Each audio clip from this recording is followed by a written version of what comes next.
Good morning guys! Tara, kape! Guys, for today's video, gusto kong i-share sa inyo na meron na naman bagong technology na related sa pagbabayad natin. So, di ba, dito sa Pilipinas, meron na tayong different ways to pay anything na pinurchase natin. So, nandyan yung online checkout, and syempre yung face-to-face na magbabayad ka sa cashier. Tapos, meron na tayong paying through cards, debit card or credit card. And then, na-develop din yung QR. Pagkatapos ng QR, nagkaroon naman ng touch to pay or tap to pay system. Wherein, meron na to previously sa atin pero hindi masyadong ginagamit, and then dumating naman si Google Pay.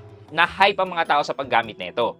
Ngayon, may news na meron ng tinitest or ini-implement sa ibang bansa na panibagong payment system. And ang tawag daw dito ay face to pay. Face to pay, gamit ang mukha mo. Ano yun? May QR na yung mukha mo?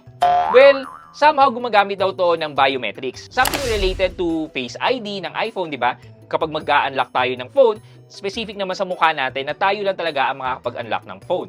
Itong feature na to ay available din naman sa mga Android phones. So that same technology, yan din ang pinagmulan ng tinatawag nilang face to pay. Wherein, instead nagagamit ka ng ATM cards, QR, cellphone, ang gagamitin mo na lang daw ay ang mukha mo sa pagbabayad. Something high-tech sa tingin ko or magandang implementation. However, marami akong nakikitang issues nito.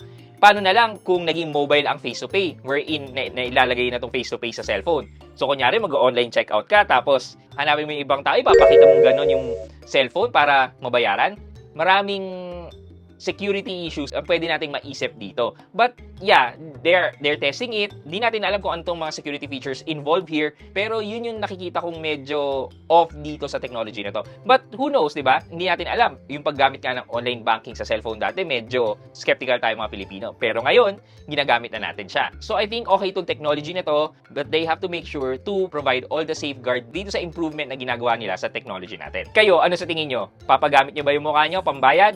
Well, yun lang muna for today's video. Good morning sa inyo.